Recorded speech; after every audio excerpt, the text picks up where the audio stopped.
Bem-vindos ao Voz e Tinta. Hoje, nós apresentamos as crônicas do Marujo Telônios. Com o conto O Navio que Era Vivo. Uma história de mistérios, piratas e segredos escondidos no fundo do oceano. Eu conheci o capitão Basílio em circunstâncias que a maioria dos homens chamaria de o fim, embora ele prefira o termo seleção. O método de recrutamento dele é um exercício de sobrevivência extrema, algo que beira o sádico. Mas estou me adiantando, a memória é um mar agitado, às vezes, as ondas se sobrepõem. Naquela época, eu era apenas mais um par de mãos em um navio de carga pesado, o Coração de Cedro. O dia estava impregnado por aquele cheiro metálico de tempestade que nunca desaba, e o mar, de um azul petróleo profundo, parecia esconder o fôlego. Eles não surgiram no horizonte como um navio comum, eles simplesmente estavam lá. O nevoeiro se abriu, como um rasgo em um tecido velho, do nada, o convés foi tomado. Eram piratas brutos, cheirando a rum barato e suor, mas havia algo neles, uma coordenação que não era natural para homens tão rudes. O caos estourou como uma tempestade de aço. Eu vi meus companheiros caírem, sob o peso de machados e cimitarras. Eu não tinha o porte físico para bater de frente com aqueles gigantes, então, fiz a única coisa que meus instintos gritavam: eu me movi. Um pirata, com o rosto sujo de pólvora, desferiu um golpe de cutelo que teria me partido ao meio, mas eu já não estava lá. Deslizei por baixo da lâmina, sentindo o calor do aço passar raspando pelas minhas costas. Em um movimento contínuo, rolei pelo convés úmido, passei por entre as pernas de um invasor que lutava com o contramestre, e usei o corrimão de carvalho como trampolim. Minha visão parecia ter desacelerado. Meus pés encontraram apoio em lugares onde outros só viriam desespero. Alcancei uma corda de manobra, senti o áspero do cânhamo queimar minhas palmas, e me lancei no ar. No balanço, meu braço agiu por conta própria, arranquei uma espada da bainha de um pirata distraído, antes de atingir o chão, o aço já estava cortando as cordas que mantinham o nosso capitão rendido ao mastro. Eu não pensei em glória. Eu só queria que tivéssemos uma chance. Eu queria que o jogo virasse. Mas a realidade bateu mais forte que qualquer onda. Assim que meus pés tocaram as tábuas do convés, o número deles simplesmente me sufocou. Eu derrubei um, esquivei de outro, mas eram muitos.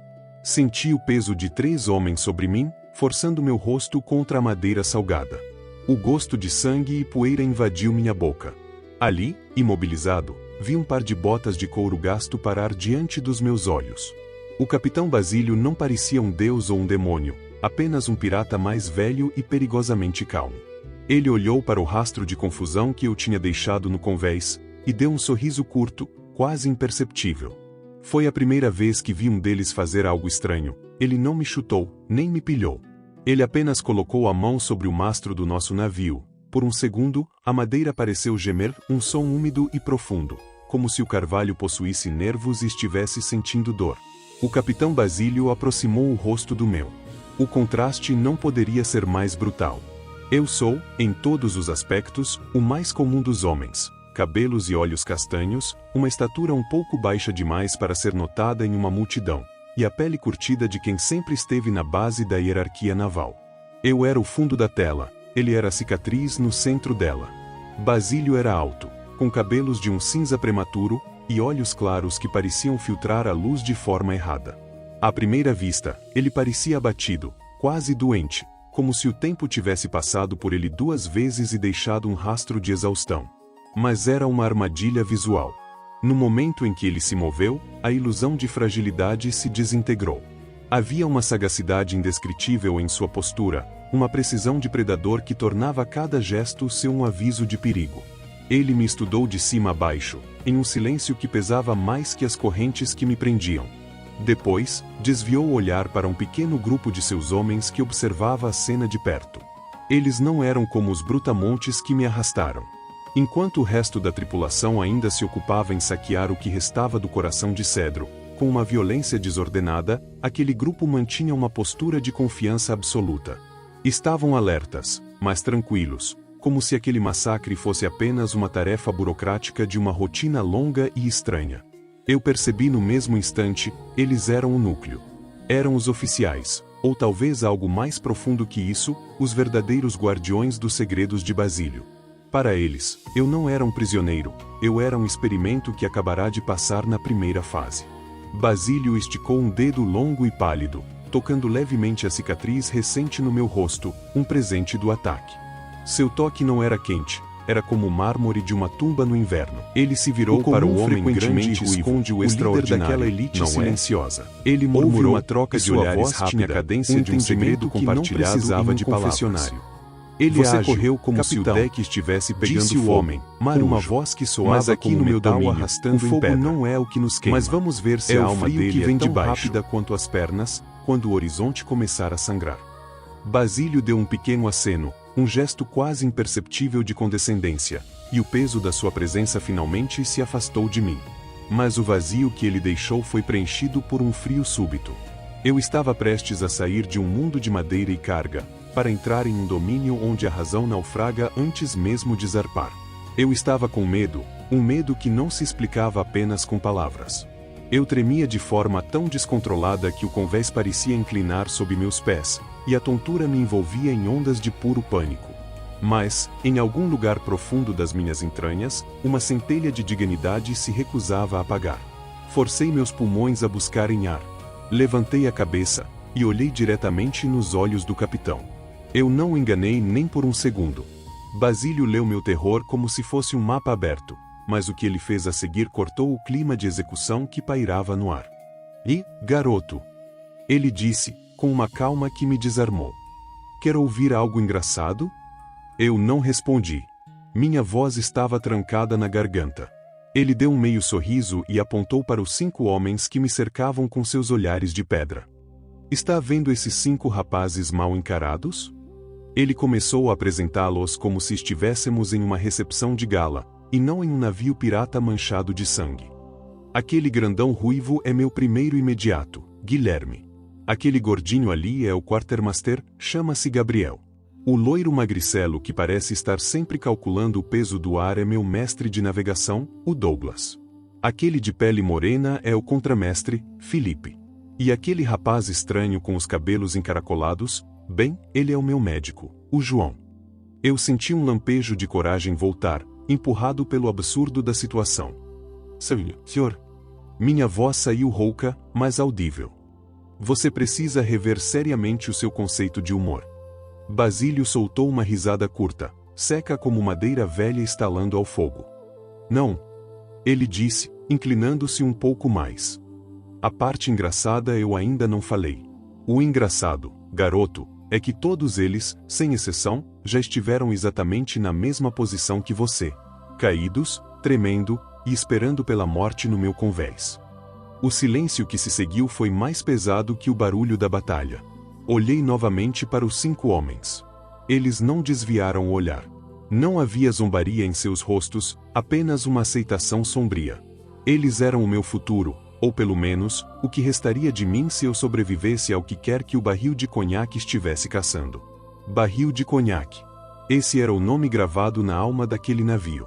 De certa forma, era apropriado. O conhaque era o combustível da nossa vida no mar. Algo que queimava a garganta e entorpecia os sentidos para suportarmos a monotonia das ondas. Mas naquele navio, o nome parecia uma piada interna que eu ainda não compreendia.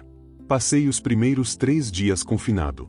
A cela não era o calabouço imundo que eu esperava, era seca e sólida, embora o silêncio do navio me perturbasse mais do que qualquer grito. No 3º dia, o capitão Basílio apareceu. Ele não trouxe guardas, apenas sua sombra e aquele olhar que parecia filtrar a luz de forma errada. Olá, rapaz. Disse ele, encostando-se nas grades com uma elegância doentia. Meus rapazes trataram você bem? Eu não respondi. Minha garganta estava seca, mas o orgulho ainda era mais forte que a sede. Ele inclinou a cabeça, observando meu silêncio com uma paciência quase paternal. Talvez você queira saber da sua antiga tripulação. Continuou ele, sua voz suave como o rastro de uma serpente na areia. Bom, aqueles que tiveram a sorte de sobreviver à nossa abordagem foram soltos no mar em botes bem equipados. São bons marujos, telônios. A maioria provavelmente encontrará terra firme ou um navio mercante antes que as provisões acabem. Você não precisa carregar o peso dos mortos. Ele fez uma pausa, deixando que o alívio e a solidão afundassem em meu peito. Agora, sobre você, eu o trouxe a bordo porque vi algo de especial naquele convés. Algo raro. Esta é uma tripulação especial, garoto.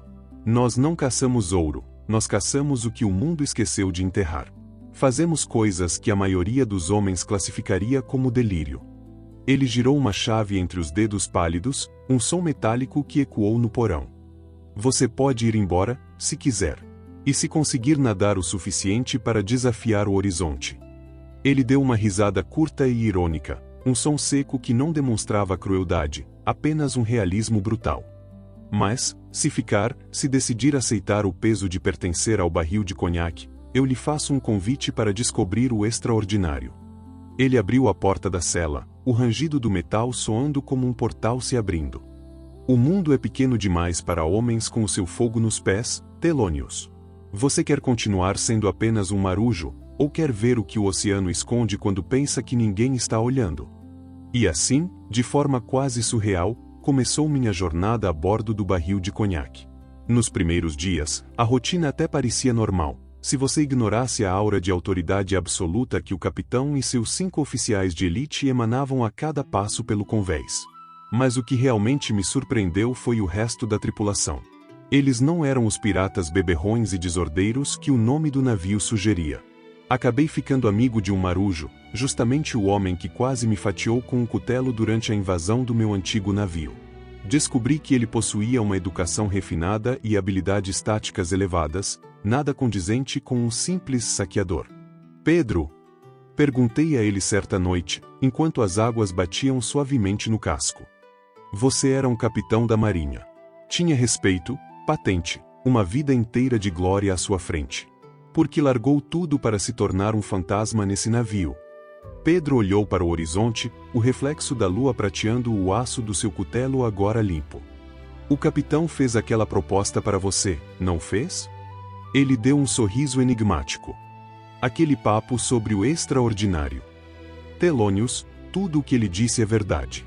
Existem coisas no mar que fazem qualquer patente de almirante parecer uma brincadeira de criança. O mistério não demorou a cobrar seu preço. Após alguns dias, Basílio reuniu todos no convés principal. O ar parecia eletrizado. Ele comunicou que entraríamos em uma missão especial, e a tripulação, que até então era imperturbável, ficou inquieta. Murmúrios correram pelas fileiras de homens endurecidos. Basílio começou a escalar os recrutas para a equipe de desembarque, então, seu olhar claro pousou sobre mim. Rapaz! Disse ele, sua voz cortando o burburinho como uma lâmina. São as regras do navio. Se é sua primeira vez a bordo durante um chamado, você vai para a missão. Senti um frio percorrer minha espinha. Eu ainda nem sabia como operar as velas daquele navio direito, e já estava sendo lançado ao desconhecido. Mas fique tranquilo, acrescentou o capitão, apontando para o gigante ruivo que parecia feito de pedra e cicatrizes. Guilherme será sua babá desta vez. Trate de não fazê-lo perder a paciência. Olhei para Guilherme. Ele não sorriu. Apenas assentiu com a cabeça, um gesto que me deixou na dúvida se eu deveria me sentir protegido ou ainda mais aterrorizado.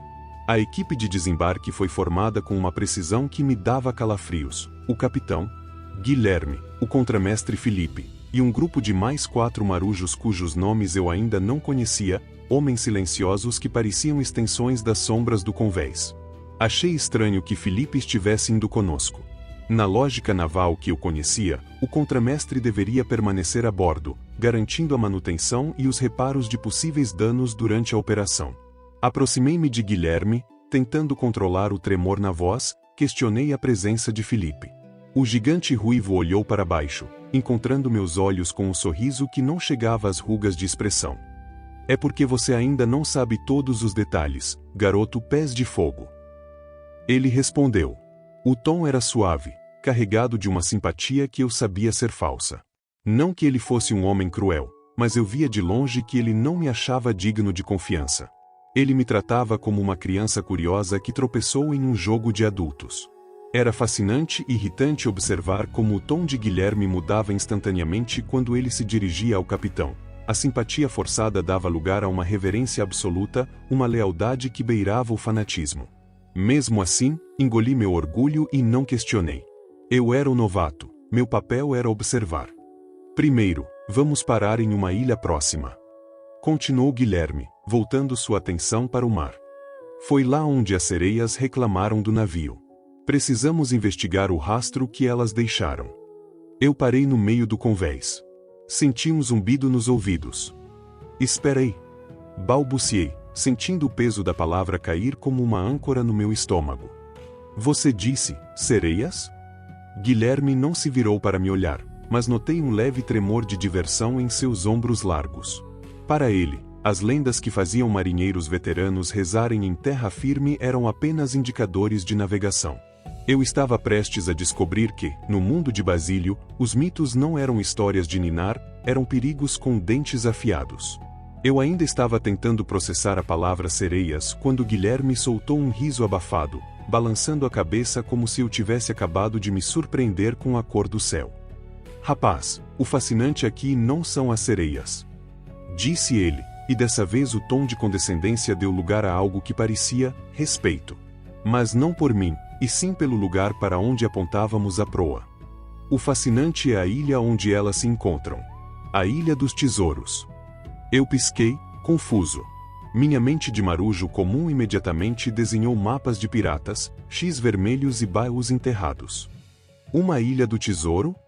Perguntei, com um ceticismo que tentava mascarar meu interesse. Guilherme parou de andar e se virou para mim. O sol batia em sua barba ruiva, mas seus olhos pareciam fixos em algo muito além do horizonte. Não, garoto. Esta é a Ilha dos Tesouros. A ilha na qual todas as outras foram baseadas. Ele deu um passo em minha direção, diminuindo o tom de voz. Todos os contos que você ouviu em tavernas imundas, todos os mapas falsos vendidos por charlatões no cais, todos são ecos pálidos do que existe lá. Você vai entender quando chegarmos. As sereias não estavam lá apenas por estar, elas eram as sentinelas da origem. Se o barril de conhaque estava indo para o lugar que pariu todas as lendas de fortuna do mundo, então o perigo que nos esperava não podia ser medido em canhões. Olhei para o capitão Basílio, imóvel junto ao timão. Ele não parecia um homem em busca de ouro. Ele parecia um homem voltando para casa, ou talvez para o lugar onde sua alma tinha sido forjada. O extraordinário que ele prometera começava a ganhar contornos geográficos, e o rastro de sangue que nos trouxera até aqui parecia apenas o preço do ingresso. O caminho para a ilha desafiava não apenas a bússola, mas a própria sanidade.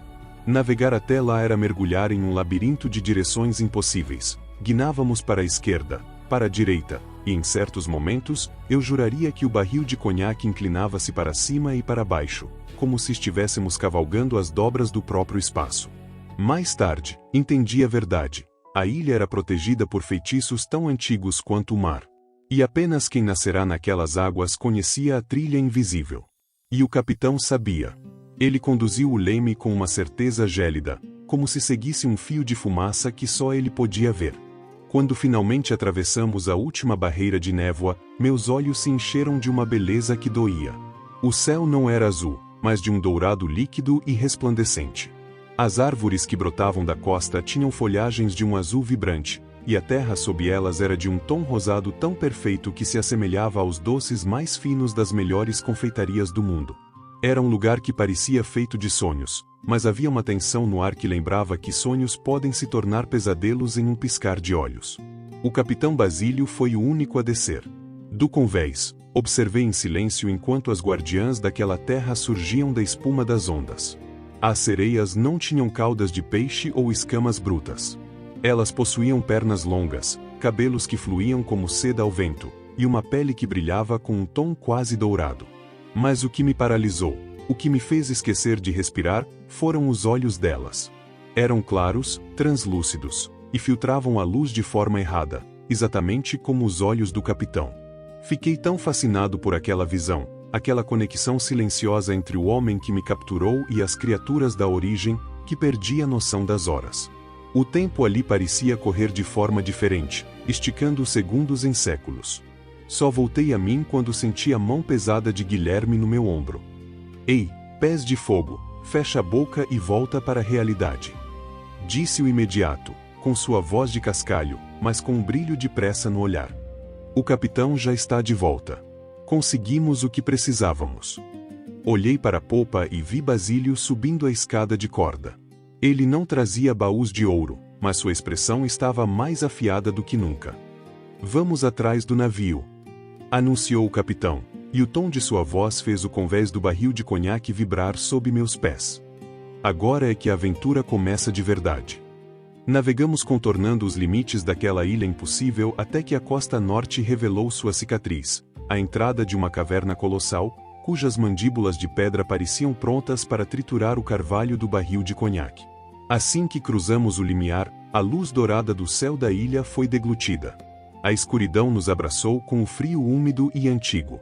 Senti uma presença sólida ao meu lado. Era Guilherme. Surpreendentemente, ele se posicionou de forma protetora, quase como um escudo entre mim e as sombras que dançavam nas paredes de pedra. Eu esperava uma navegação tortuosa, uma luta contra as correntes, mas foi o oposto. O navio que caçávamos simplesmente se revelou. Ele surgiu na penumbra, imóvel, fácil demais de ser encontrado. É uma armadilha. O grito subiu pela minha garganta antes que eu pudesse contê-lo. Eu estava eufórico, meu coração martelando contra as costelas. Será que eu era o único ali que percebia o óbvio?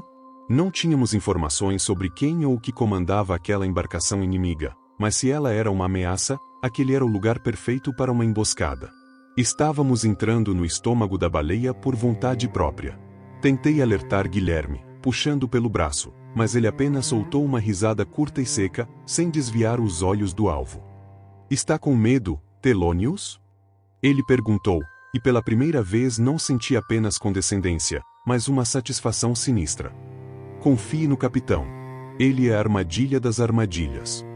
Senti o ar esfriar ainda mais. O capitão Basílio se aproximou com seu passo silencioso de fantasma. Ele colocou a mão sobre o meu ombro, o toque gélido de sempre, mas que agora parecia carregar uma voltagem de antecipação. Está nervoso, garoto? A voz dele era um sussurro que ecoava nas paredes da caverna. Tem que estar mesmo. Ele riu, um som que não trazia conforto, mas sim uma clareza brutal. Mas suas chances são boas, rapaz. Você é rápido. Confie na gente, nós não vamos apenas entrar. Nós vamos tomar o que é nosso. Olhei para a frente. O navio inimigo não tinha luzes nas janelas, nem homens visíveis no convés. Ele apenas flutuava, um espectro de madeira podre e segredos, esperando que o barril de conhaque chegasse perto o suficiente para fechar a armadilha. Ou para ser devorado por ela. Descemos no bote em um silêncio absoluto, remando sobre as águas negras da caverna em direção àquela silhueta impossível. No caminho, Guilherme quebrou o protocolo com uma pergunta que me fez arrepiar. Capitão, sussurrou o gigante ruivo, a voz carregada de uma expectativa tensa. Você acha que é um deles mesmo? Não deveria ser possível. É o que vamos descobrir, Guilherme.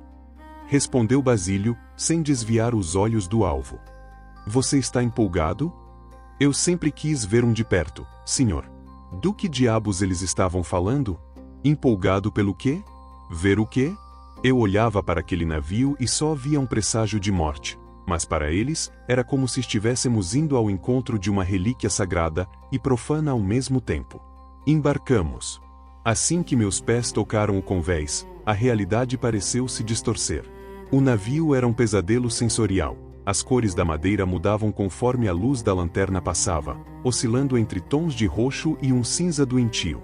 O cheiro não era de mar, mas algo metálico e doce, como sangue velho misturado à resina. E a textura, sob minhas mãos, a amurada não parecia carvalho seco, parecia couro esticado sobre algo sólido que pulsava suavemente. Demos os primeiros passos e a armadilha finalmente se fechou. Mas não com tiros ou piratas saltando das sombras.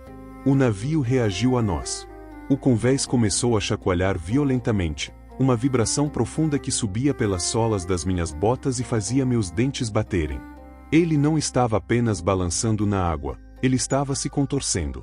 O navio bufava e vibrava como um touro selvagem tentando arremessar um cavaleiro para longe. Rapazes, é um deles mesmo. O grito de Basílio cortou o barulho da madeira rangendo, e havia uma nota de triunfo selvagem em sua voz. Ele vai querer virar. Corram para dentro. O convés inclinou de forma absurda, quase nos jogando no abismo negro da caverna. O navio estava tentando se virar de cabeça para baixo, como um animal que se joga no chão para esmagar os parasitas em suas costas.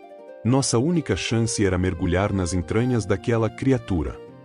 O mundo girou. Não foi um balanço de onda, foi uma capotagem violenta e absoluta. Em um segundo eu estava correndo pelo convés, no outro, a gravidade me arremessou contra o que deveria ser o teto. A escuridão nos engoliu antes mesmo que eu pudesse entender que o navio havia se virado por completo. Quando recobrei os sentidos, o silêncio era interrompido por um som úmido e rítmico.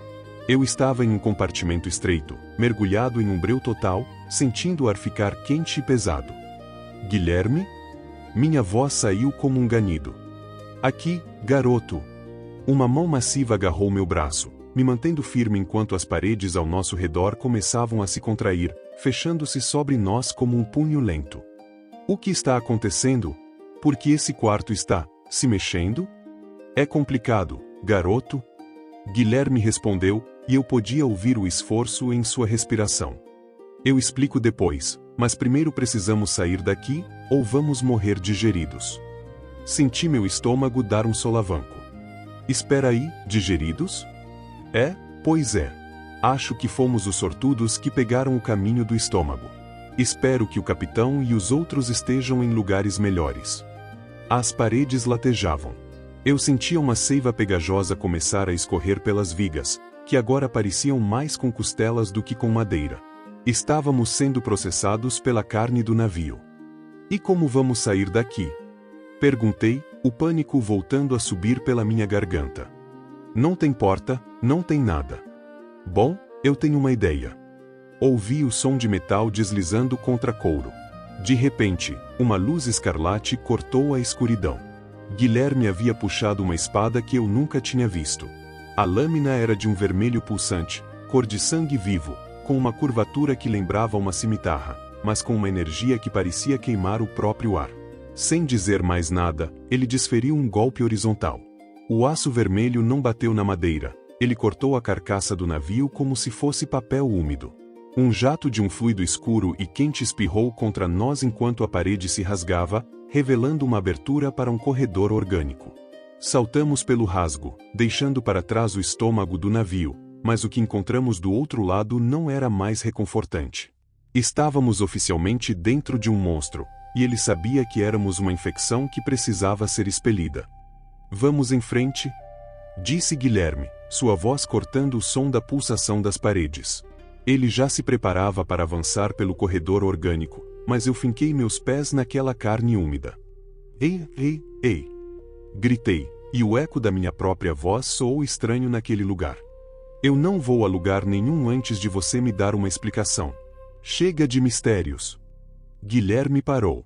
Ele se virou lentamente, por um segundo, vi a fúria faiscar em seus olhos. Suas mãos apertaram o cabo da lâmina vermelha e eu achei que aquele seria o meu fim. Mas então, ele suspirou. Seus ombros relaxaram e a feição de guerreiro deu lugar a algo que parecia cansaço.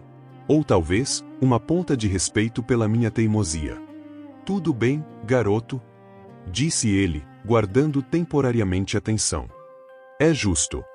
Ele apontou para a parede pulsante ao nosso redor. Isso que você está vendo é uma vela viva. Uma criatura das eras primordiais. Quer dizer, era para todas estarem extintas há séculos. Eu olhei ao redor, incrédulo. O cheiro de resina e sangue agora fazia um sentido terrível. E por que elas parecem navios? Perguntei, a voz falhando. Como uma criatura pode nascer com convés e mastros? Guilherme soltou uma risada triste, uma que não tinha nada daquela falsa simpatia de antes. Não, garoto. Você entendeu tudo errado. Elas não parecem navios. Os nossos navios é que foram baseados nelas. Cada caravela, cada fragata, e cada canoa que a humanidade já construiu, é uma tentativa pálida e morta de imitar a perfeição dessas criaturas. Nós apenas copiamos a forma do que era vivo para tentar flutuar. Ele deu um passo à frente, tocando uma das fibras que vibravam com a luz violeta. O mais importante que você precisa saber é que esses seres não são maus, telônios. Elas são como as baleias, imensas, pacíficas e independentes. O problema? Ele estreitou os olhos. Acontece quando alguém tenta navegar nelas. Quando alguém tenta domar a consciência de uma vela viva para transformá-la em uma arma. Isso enlouquece a criatura.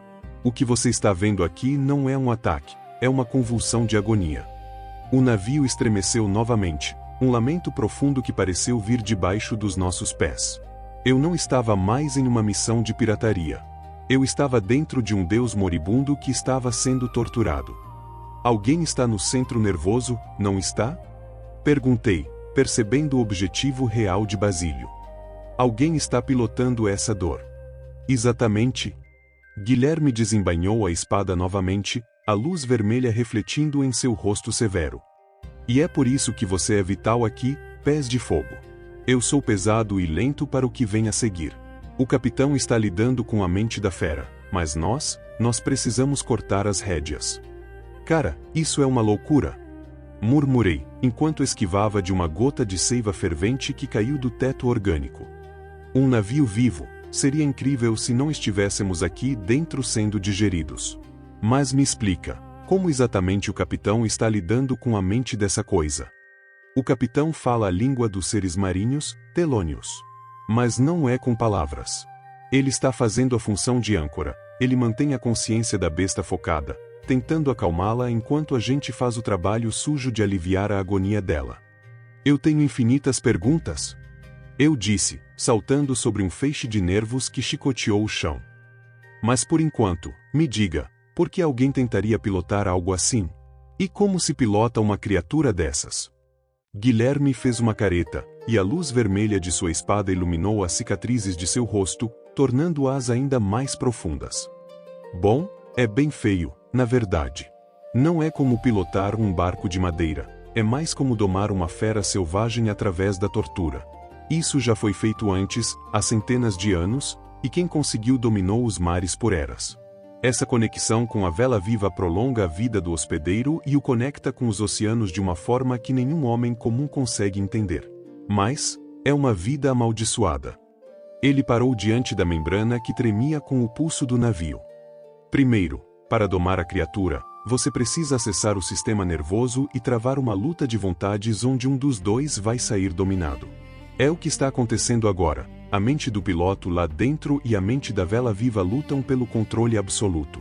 Se você vence, você ganha o poder de um deus dos mares, mas o preço é que o piloto precisa passar a maior parte do tempo fundido ao navio para manter o controle. Como eu disse, é uma vida longa e cheia de poder, mas você deixa de ser homem para se tornar parte da carcaça. Olhei para a adaga escarlate na minha mão. O piloto era um prisioneiro do próprio poder que buscou, reduzido a uma interface de carne e agonia. Então Basílio não quer esse navio para ele? Perguntei, uma dúvida terrível surgindo. Basílio odeia correntes, garoto. Guilherme rosnou, voltando a avançar. Ele não veio aqui para ser o novo dono. Ele veio para garantir que ninguém mais seja. Seguimos em frente, o som rítmico do coração do navio agora abafado por algo novo, ruídos secos de passos arrastados, e gemidos que soavam como madeira rangendo sob pressão. Os outros? Disse Guilherme, apertando o passo. Felipe deve ter rastreado o centro e o piloto. Vamos até eles. Mas o caminho não estava livre. Das sombras úmidas e das dobras da carne do navio, surgiram figuras que desafiavam a sanidade. Pareciam humanos, mas estavam decompostos pela metade, fundidos a cracas e fibras de madeira orgânica. Alguns tinham braços substituídos por tentáculos de fibra, outros tinham o rosto coberto por uma casca endurecida. Aí estão os que perderam a luta pelo controle, os fracassados. Rosnou Guilherme, a voz transbordando um desprezo tingido de piedade. Tentaram domar a fera e foram devorados por ela.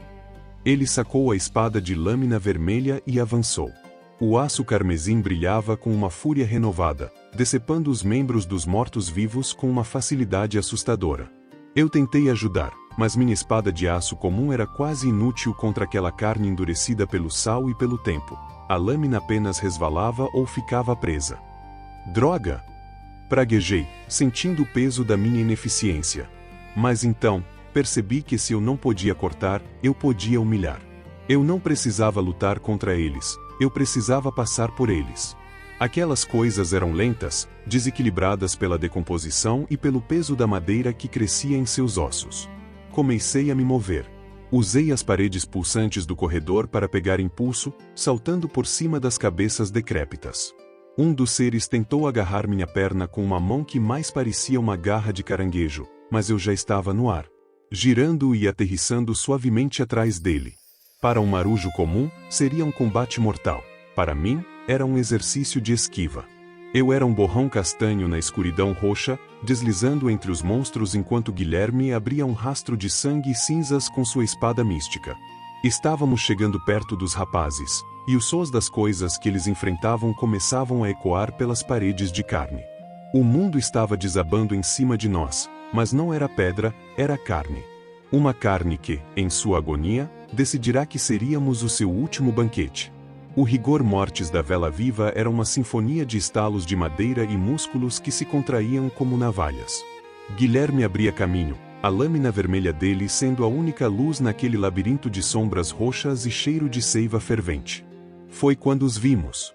Felipe e os outros 4 oficiais não estavam perdidos. Eles realmente acharam o núcleo. Enquanto Guilherme e eu lutávamos para não sermos digeridos, eles tinham forçado o caminho até o epicentro do pesadelo. Eles cercavam o sistema nervoso, lutando contra uma horda de fracassados que parecia brotar das paredes. Guilherme gritava ordens de posicionamento, enquanto Felipe cravava ganchos em tendões pulsantes para manter a câmara aberta. Eles tinham encontrado o coração do monstro, mas estavam presos no limite de suas forças. Telônios. Guilherme rugiu ao me ver. Cuidado! Não houve tempo para desviar. As artérias superiores que o imediato tinha ferido lá atrás finalmente cederam sob a pressão. O teto orgânico se rasgou, e um dilúvio de fluido vital, o sangue dourado e luminoso da vela viva, desabou sobre nós. No momento em que aquele líquido espesso e quente me atingiu, eu não apenas me molhei, eu fui invadido. O fluido entrou pelos meus poros, pelos meus olhos, pela minha boca. O mundo da caverna sumiu. Minha mente foi arremessada para fora do meu crânio. Eu vi o início de tudo. Senti a pressão esmagadora do fundo do oceano, onde o tempo não existe. Vi o nascimento daquela criatura, uma centelha de vontade própria em um mar que ainda estava esfriando. As memórias dela eram como chicotes de luz. Vi frotas inteiras de navios humanos passando por cima de nós como se fossemos poeira. Senti a dor do primeiro confronto com um piloto ambicioso que tentava se enterrar em seu sistema nervoso há séculos. Eu era o navio. Eu era a agonia. Eu era a solidão de 1000 anos no escuro. A tontura me fez cair de joelhos, o sangue dourado subindo até meu peito. Eu ia me perder ali, ia me tornar parte daquela memória eterna. Mas o frio de Basílio, firme no meu ombro, serviu como uma âncora de gelo. Agora, pés de fogo! O grito de Guilherme veio de algum lugar distante. Eu me levantei. O fluido nos meus pés não era mais um obstáculo, era parte de mim. Eu sentia cada vibração do sistema nervoso central através do sangue que inundava o chão. O caminho estava cheio de obstáculos, feixes de nervos elétricos, restos de mastros orgânicos que chicoteavam no espasmo da morte. Mas eu era mais rápido. Corri sobre a superfície do fluido dourado, saltando entre as vigas que se contraíam. Douglas e Felipe abriram uma brecha na defesa dos mortos-vivos por apenas um segundo. Foi tudo o que precisei. Guilherme, com um esforço sobre-humano, girou o corpo e lançou sua espada vermelha. Ela não voou, ela rasgou a realidade. Eu saltei no ar, sentindo o calor da lâmina passando a milímetros da minha mão, até que meus dedos se fecharam no cabo. No ápice do voo, acima da massa nervosa e do piloto agonizante, eu desci o golpe. O impacto não fez barulho de metal. Foi o som de uma vida sendo devolvida ao silêncio. As rédeas de ouro estouraram em 1000 fragmentos de luz. O piloto evaporou, e a conexão mental que me prendia à criatura se partiu com uma violência que me jogou contra a parede. A vela viva relaxou. O silêncio que se seguiu ao corte final foi mais assustador do que o barulho da batalha. Por um instante, o tempo parou. Eu olhei para Guilherme e para os outros oficiais. As mãos deles ainda seguravam os ganchos, mas os rostos estavam pálidos, cobertos de suor e daquele sangue dourado que pulsava. Ela vai conseguir? Perguntei, minha voz falhando. Eu olhava para os cortes que a lâmina vermelha de Guilherme e a minha adaga tinham feito. Pareciam feridas profundas demais para qualquer ser vivo suportar. Ela está ferida, Guilherme, nós a machucamos muito. O gigante ruivo não respondeu de imediato. Ele apenas guardou sua espada e colocou a mão sobre uma das vigas, que agora pareciam mais com costelas macias do que com madeira rígida. O tom roxo do entio estava desaparecendo, dando lugar a um azul profundo, da cor do oceano mais límpido que já vi. Olhe, garoto. Ele sussurrou. As feridas começaram a brilhar. O fluido dourado que inundava o chão não estava mais vazando, ele estava sendo reabsorvido pela carne da vela viva. Como se fosse um bálsamo mágico, as cicatrizes começaram a se fechar diante dos nossos olhos, transformando-se em marcas de luz. A criatura soltou um som longo, uma nota musical que não era mais um grito de dor, mas o bocejo de quem acaba de acordar de um pesadelo de 100 anos. Saímos das entranhas dela às pressas, mas não em fuga. Era uma corrida de alívio. Quando finalmente atravessamos o último duto e saltamos sobre o que seria o convés da criatura, a luz do sol da Ilha dos Tesouros nos atingiu com toda a sua glória. E então, o mar explodiu. A vela viva, livre das correntes de ouro e da agonia, emergiu da caverna com uma força descomunal. Mas ela não estava apenas flutuando, ela estava pulando. A criatura colossal de madeira e vida se lançava para fora da água como um golfinho brincalhão, jogando toneladas de espuma para o céu dourado. Cada vez que ela saltava, o som era como um trovão de pura alegria que fazia o meu peito vibrar. Eu esfreguei os olhos, sem acreditar no que via. Lá em cima, no ponto mais alto da estrutura que antes chamávamos de telhado do convés, estava o capitão Basílio. Aquele homem que parecia sempre à beira da morte, sempre tão calmo e gélido, agora era a própria personificação da adrenalina. Ele não estava segurando o timão, ele estava surfando. Montado sobre a curvatura da criatura como se estivesse em um touro selvagem. Basílio abria os braços, rindo alto contra o vento. A cada salto da vela viva, ele se equilibrava com uma maestria que desafiava a gravidade, seus cabelos cinzas voando enquanto ele comandava aquela dança de gigante. Olhem para ela! Basílio gritou para nós, sua voz cheia de uma vida que eu nunca imaginei que ele possuísse. Ela está livre! Guilherme soltou uma gargalhada que pareceu tremer a própria criatura. Logo em seguida, aproveitando um momento de calmaria, descemos para o bote. Douglas, Felipe e os outros homens começaram a remar com vigor, acompanhando o ritmo da vela viva que agora nos escoltava, saltando ao nosso redor como uma guarda de honra feita de mito e magia. Eu olhei para baixo, para meus próprios pés. O brilho violeta ainda estava lá, pulsando sob minha pele, sintonizado com o coração do mar e daquela criatura. Eu percebi, naquele momento, que o capitão estava certo. O mundo era pequeno demais para homens com o nosso fogo, e o extraordinário não era algo para se temer. Nós tínhamos salvado um Deus. E agora, o horizonte não era mais o fim, era apenas o começo do nosso próximo salto.